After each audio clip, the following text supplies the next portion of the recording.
Hello बच्चों, क्या हाल चाल। तो बच्चों, आज के वीकली टेस्ट सीरीज में हम लोग टेस्ट नंबर 6 यानी CRT 6 डिस्कस करने वाले हैं। तो चलिए आगे बढ़ते हैं जरा और आज की क्लास स्टार्ट कर लेते हैं। तो जैसा कि आप यहाँ पर देख रहे हैं, मैंने ऑलरेडी आपको बोला आज हम CRT 6 डिस्कस करने वाले हैं और ये टेस्ट सीरीज इस एकेडमिक सेशन के लिए है, यानी 21 to 22 के लिए। और आज का टॉपिक क्या होने वाला है? आज हम एक नया टॉपिक लेकर आए हैं, यानी इनवर्स ट्रिग्नोमेट्रिक फंक्शन। और यहाँ पर एक्सरसाइजेज जैसा कि आपको दिख रही हैं, एक्सरसाइज 2A से 2B। और ये एक्सरसाइजेज मेरी मैथमेटिशिया बुक्स के अकॉर्डिंग है। अगर आप लोग भी इस बुक को ऑर्डर करना चाहते हैं तो इस व्हाट्सएप नंबर पे आप मुझे कांटेक्ट कर सकते हैं।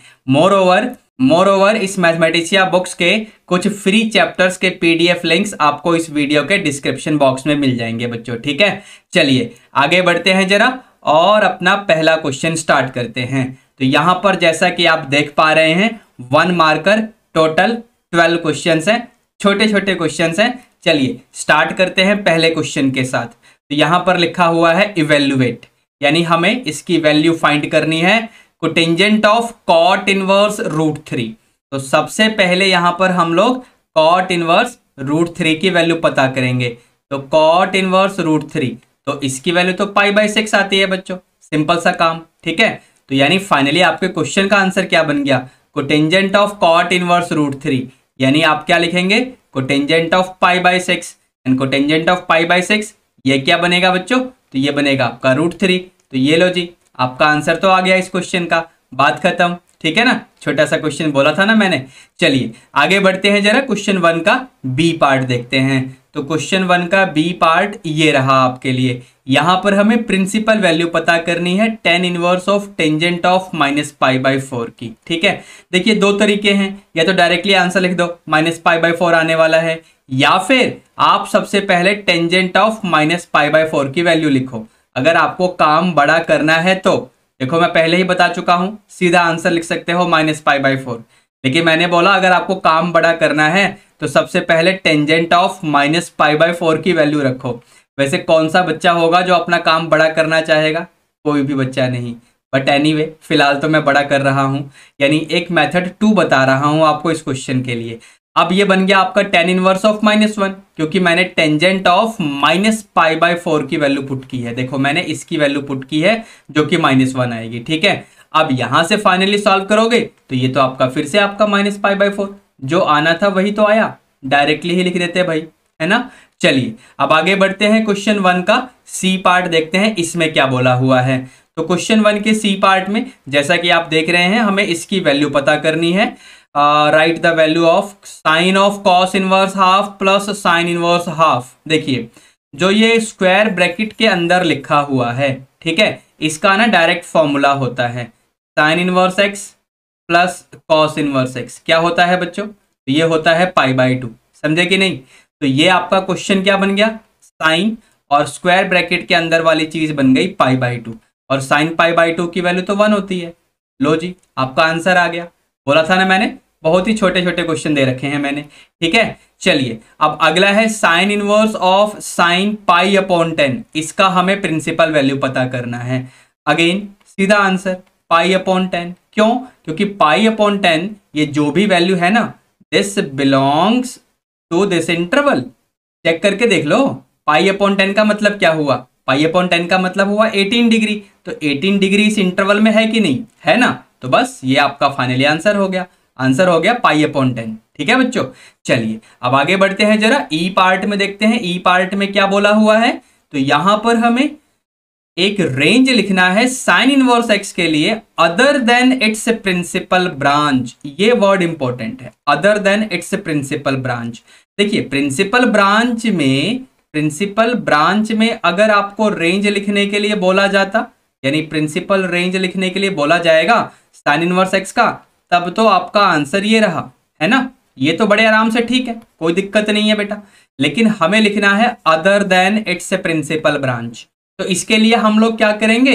ये जो आपका लोअर वैल्यू और अपर वैल्यू है, इन दोनों में या तो प्लस पाई कर दो या माइनस पाई कर दो। लेक्चर याद करो, अगर आपने लेक्चर नहीं देखे हैं तो लेक्चर के लिंक इस वीडियो के डिस्क्रिप्शन बॉक्स में मिल जाएंगे। कौन से लेक्चर्स के लिंक? इनवर्स ट्रिग्नोमेट्रिक फंक्शन का जो भी पूरा प्लेलिस्ट है ना, उसके लिंक मिल जाएंगे आपको इस वीडियो के डिस्क्रिप्शन बॉक्स में, आप चेक कर सकते हो। ठीक है, चलिए, तो यहां पर आपका जो भी आंसर बनेगा ना इस क्वेश्चन का, तो मैंने क्या बोला, या तो पूरे में यानी लोअर लिमिट अपर लिमिट पूरे में प्लस पाई कर दो या माइनस पाई कर दो। तो मैं प्लस पाई कर देता हूं, तो यहां पर फाइनली आपका आंसर आ जाएगा π/2, 3 π/2। या तो यहीं पर छोड़ दो, अब या तो यहीं पर छोड़ दो या आपका मन करे तो एक और लिख दो, जैसे कि मेरा मन कर रहा है एक और लिखने का, तो इस पूरे में फिर से पाई ऐड कर दो, तो ये बन जाएगा आपका 3 π/2 और ये आपका 5 π/2। अब मैं यहाँ पर बस छोड़ देता हूँ, मतलब 2 ही लिखे मैंने, आप 3 लिख लो 4 लिख लो, वैसे तो इसने सिर्फ 1 लिखने के लिए बोला है, जैसा कि आप यहाँ पर देख रहे हैं। ठीक है, चलिए अब अगला क्वेश्चन देखते हैं, यानी एफ पार्ट, इसमें क्या बोला हुआ है। यहां पर भी आपको प्रिंसिपल वैल्यू निकालनी है, बट एक कंडीशन दे रहा है कि इफ पॉसिबल, अगर पॉसिबल है तो निकालो। अब ये क्यों बोला हुआ है, ये तो क्वेश्चन में आगे बढ़ेंगे तो पता चलेगा। तो जैसा कि यहां पर आप पढ़ रहे हैं, हमें आर्क कॉस एक्स की वैल्यू पता करनी है। अब सुनना, आर्क कॉस एक्स का मतलब क्या होता है, तो कॉस इनवर्स एक्स, एक ही बात है। ठीक है, अच्छा, हमारे क्वेश्चन में x की वैल्यू ऑलरेडी गिवन है, ये रही x की वैल्यू, है ना। इस वैल्यू को जरा सिंप्लीफाई कर लो, तो -2/√2, तो ये बन जाएगा -√2। ठीक है, तो x की वैल्यू को पुट कर दो यहां पर, जैसे x की वैल्यू को पुट करोगे तो ये इस तरीके से मिलेगा। लेकिन ये तो पॉसिबल ही नहीं है, ये तो पॉसिबल ही नहीं है। अब ये पॉसिबल क्यों नहीं है, ये पॉसिबल इसलिए नहीं है क्योंकि domain of cos inverse x ये क्या होता है, तो ये होता है x बिलोंगिंग टू, देखो ये इंटरवल होना चाहिए x के लिए, यही इस फंक्शन यानी कॉस इनवर्स x का डोमेन होता है। लेकिन हमारे क्वेश्चन में x की जगह आ गया था -√2 which does not belong to this interval, समझे। इसलिए आपके क्वेश्चन का आंसर क्या बना, तो नॉट पॉसिबल, तभी तो इसने लिखा हुआ था इफ पॉसिबल। ठीक है, चलिए अब आगे बढ़ते हैं, जरा जी पार्ट में देखते हैं यहां पर क्या बोला हुआ है। यहां पर हमें डोमेन पता करना है। अगेन स्टैंडर्ड फंक्शन के लिए मैं आपको बता रहा हूं, domain of sine inverse x क्या होता है, -1 से 1 में आपका x बिलोंग करना चाहिए। ठीक है, लेकिन यहां पर देखो क्या लिखा हुआ है, तो यहां पर लिखा हुआ है -3x। तो यहां पर इस फंक्शन को डिफाइन करवाने के लिए ये जो -3x है ना, this must belong to this interval. That means कि -3x -1 से बड़ा या इसके इक्वल होना चाहिए, लेकिन 1 से छोटा या इसके इक्वल होना चाहिए। अब इसको फर्दर सिंप्लीफाई करने के लिए पूरे में आप -3 से डिवाइड कर दो, इस वजह से क्या होगा, इनइक्वालिटी चेंज हो जाएगी। तो -1/-3, ये देखो इनइक्वालिटी चेंज हुई, -3x/-3 और ये आपका 1/-3, जिसको फर्दर हम लोग क्या लिख सकते हैं, तो -1/3 इस तरीके से हो जाएगा। ये एक बार चेक कर लो मेरी बात समझ आ रही है कि नहीं। और बस फाइनली आपका यहाँ पर डोमेन क्या आ जाएगा इस फंक्शन का, तो डोमेन आ जाएगा x belonging to this interval, यानी -1/3 से 1/3 क्लोज इंटरवल में। इस क्वेश्चन का फाइनली आपका आंसर आ गया बच्चों, बात समझ आ रही है। ठीक है, अब अगला क्वेश्चन देखते हैं एच पार्ट, जो कि इसी पेज पे आपको दिख रहा होगा। तो ये रहा जी आपका एच पार्ट। यहां पर क्या बोला हुआ है, domain of cos inverse. Again आपका जो स्टैंडर्ड फंक्शन कॉस इनवर्स होगा, यानी domain of the function where f is cos inverse x, अगर मुझे ये लिखना है तो ये क्या बनेगा, x बिलोंगिंग टू -1 से 1। ये तो मैंने अभी पिछले स्लाइड पे भी आपको दिखाया था, कॉस इनवर्स x का डोमेन ये होता है। तो यहां पर इस फंक्शन को डिफाइन करवाने के लिए हमें क्या मिलना चाहिए कि ये 2x - 1 जो है ना, this must belong to this interval, समझे। अब पूरे में +1 कर दो, जैसे ही पूरे में +1 करोगे तो यहां पर -1 + 1, समझे कि नहीं। और ये 2x - 1 + 1 और ये आपका 1 + 1, तो ये तो आपका बन जाएगा 0, ये बनेगा आपका 2x और ये बनेगा आपका 2। ठीक है, अब पूरे में 2 से डिवाइड कर दो, तो 2 तो पॉजिटिव नंबर है, पॉजिटिव नंबर से डिवीजन करने पे या मल्टीप्लीकेशन करने पे इनइक्वालिटी पे कोई फर्क नहीं पड़ेगा, समझे। तो इस तरीके से फाइनली आपको आंसर मिल गया इस क्वेश्चन का। मतलब इसका डोमेन क्या बन जाएगा, x बिलोंगिंग टू 0, 1। ठीक है, क्लोज इंटरवल में ये आपको इस क्वेश्चन का डोमेन मिल गया बच्चों। बात समझ आ रही है? बस ये क्वेश्चन भी कंप्लीट हुआ। अब आगे बढ़ते हैं, जरा अगला क्वेश्चन देखते हैं, यानी आई पार्ट। तो यहां पर एक स्टेटमेंट बेस्ड क्वेश्चन है, जैसे कि आपको दिख रहा है कि आपको ट्रू या फॉल्स बताना है। क्या बोला हुआ है कि all trigonometric functions have inverse over their respective domains. अब पहली बात, हर ट्रिग्नोमेट्रिक फंक्शन का अगर हम डोमेन देखें, देखो ट्रिग्नोमेट्रिक फंक्शन बोला है मैंने, हर ट्रिग्नोमेट्रिक फंक्शन का जो भी डोमेन होता है उस डोमेन में trigonometric function many one function होता है, वन वन फंक्शन नहीं होता है।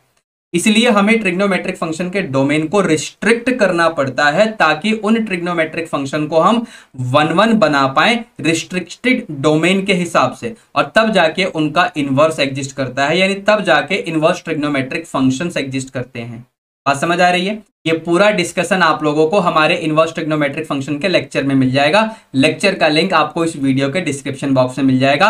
इनवर्स ट्रिग्नोमेट्रिक फंक्शन का पूरा प्लेलिस्ट मिल जाएगा बच्चों, ठीक है। चलिए मैं यहां पर आपको फाइनली स्टेटमेंट दे देता हूं, यानी फाइनल आंसर दे देता हूं इस क्वेश्चन का। तो ये रहा जी आपका फाइनल आंसर बच्चों, ठीक है। तो ये रहा जी आपका आंसर, जैसा कि आप देख रहे हैं यहां पर इसका आंसर क्या हो जाएगा, फॉल्स। वही चीज लिखी हुई है जो मैंने आपको अभी समझाया, आप पढ़ सकते हैं one by one. False as trigonometric functions do not have inverse over their respective domains as in their domain trigonometric functions are not one one, instead they are many one functions. To make them one one we have to restrict their respective domains so that their inverse may exist. समझे? यानी trigonometric function के domain को हमें restrict करना पड़ता है ताकि वो फंक्शन वन वन बन जाए और तब जाके हमें उनका इनवर्स मिलता है, ठीक है। चलिए अब अगला क्वेश्चन देखते हैं, यानी जे पार्ट देखते हैं क्वेश्चन 1 का।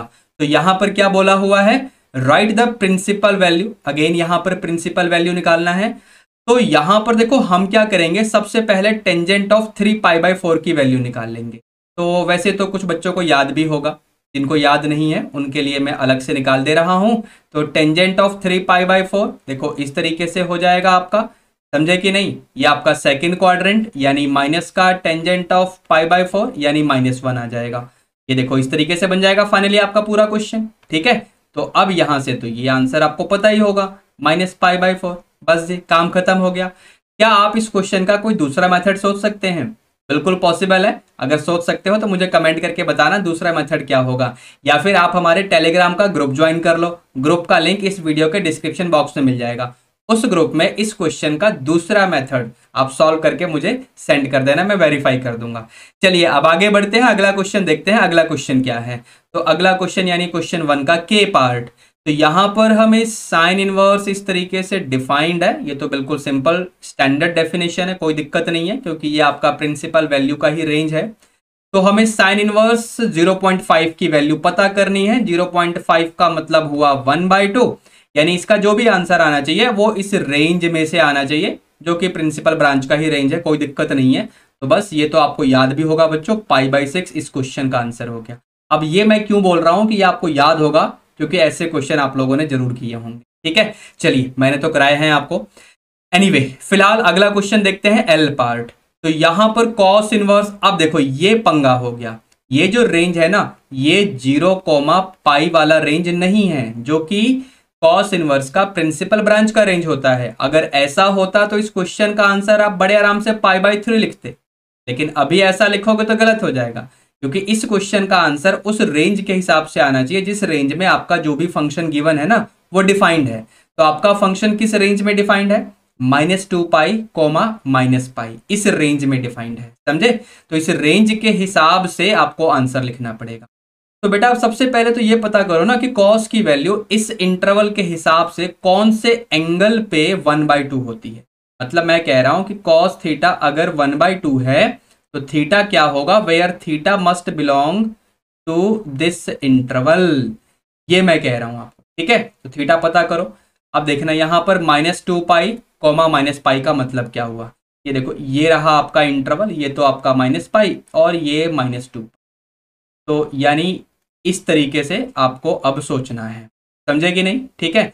अब क्योंकि आंसर +1/2 है ना, ये वाला आंसर +1/2 है, यानी आपको आंसर तो यहां से मिलेगा, यानी जो भी एंगल आएगा वो इस इंटरवल में आना चाहिए, यानी फर्स्ट क्वाड्रेंट में आना चाहिए। तो ये बनेगा आपका -2 पाई प्लस π/3, ये बनेगा थीटा की वैल्यू। सॉल्व करते हैं तो -5 π/3 आ रहा है। तो बस ये आपका फाइनली आंसर आ गया।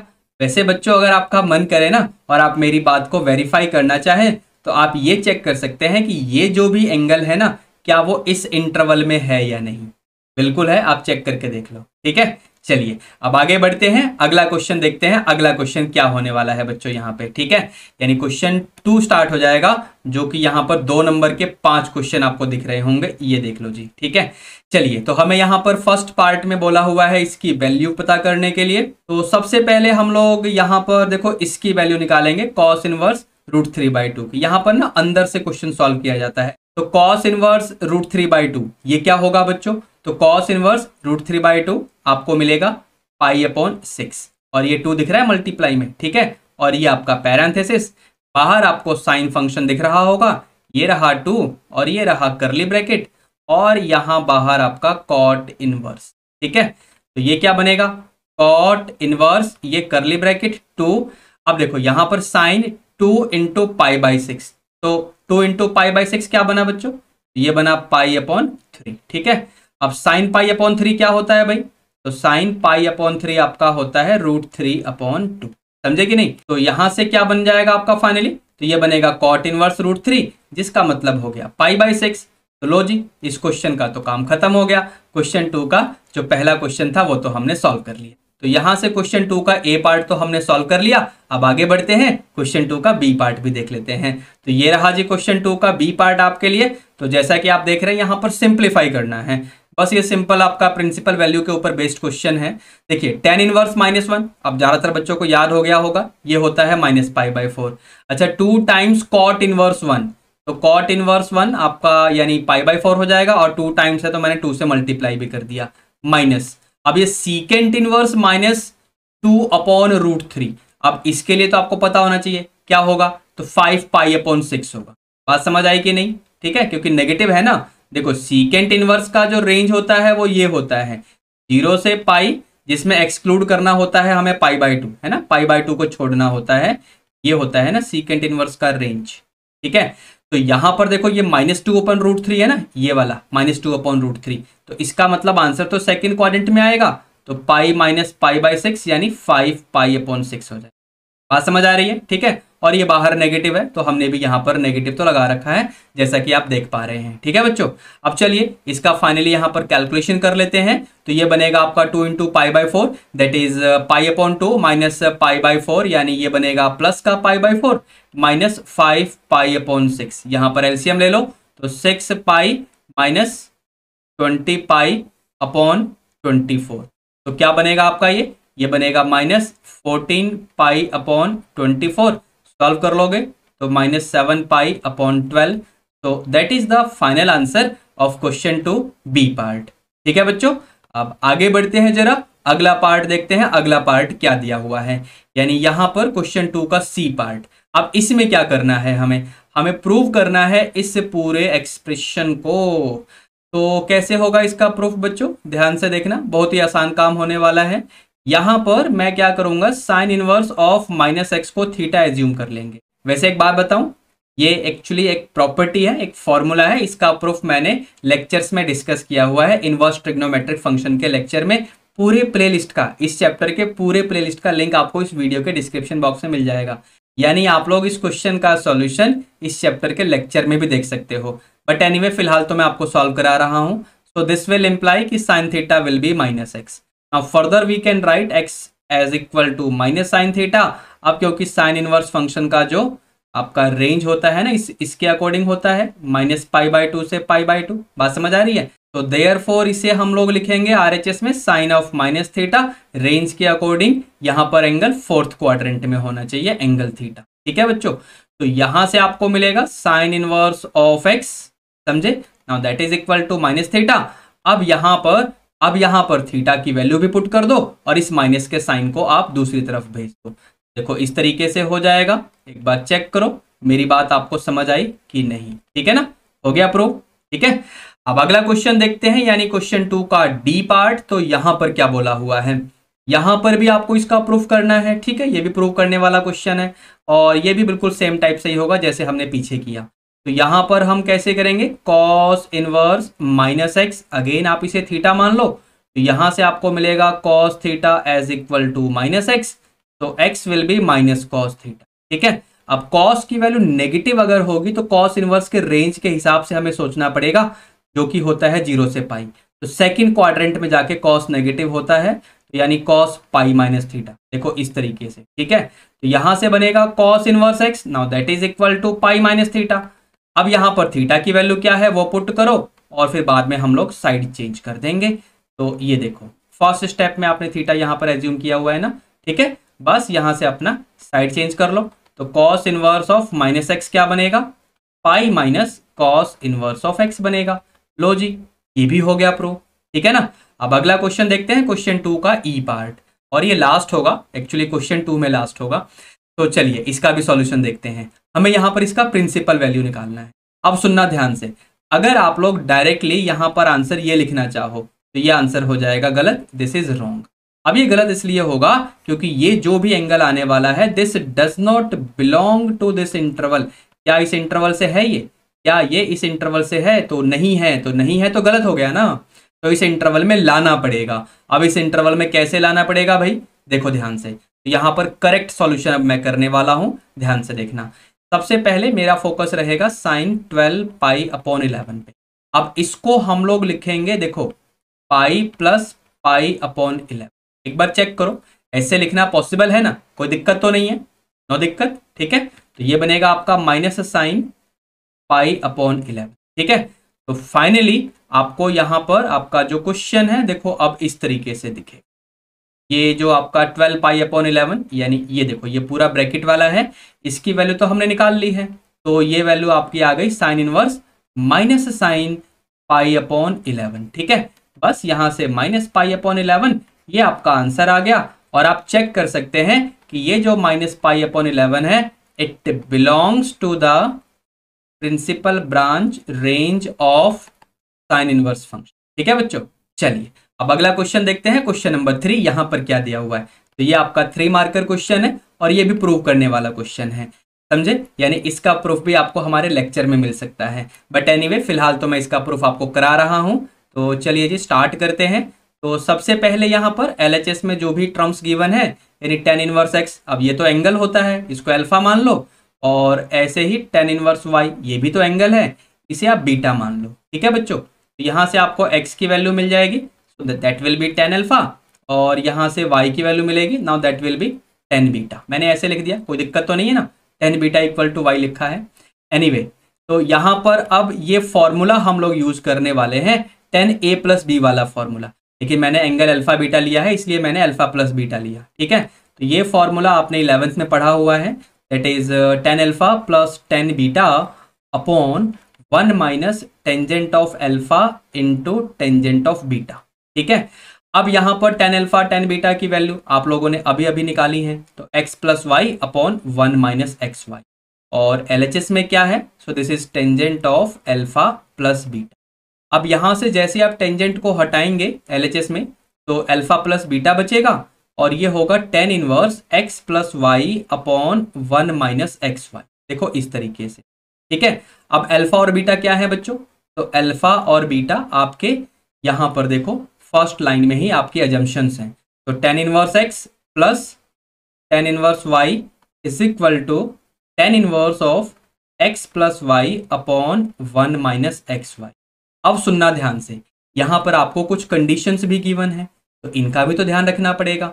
अब सुनना जी, क्योंकि x पॉजिटिव है एंड y पॉजिटिव है, इसलिए tan inverse x and tan inverse y ये जो भी होंगे, यानी tan inverse x and tan inverse y ये जो भी होंगे, ये आपको फर्स्ट क्वाड्रेंट में ही आंसर देंगे। बात समझ आ रही है, तो इनका जो सम आएगा वो पॉजिटिव एंगल होगा, यानी ये पॉजिटिव एंगल होंगे। ठीक है, अच्छा क्योंकि x इंटू वाई 1 से छोटा है, तो फिर 1 माइनस एक्स वाई ये आपका पॉजिटिव होगा। अच्छा x प्लस वाई भी पॉजिटिव होगा, क्यों, क्योंकि x और y पॉजिटिव हैं, तो x plus y upon 1 minus x y ये भी पॉजिटिव होगा, यानी ये ब्रैकेट के अंदर वाला x plus y upon 1 minus x y positive होगा।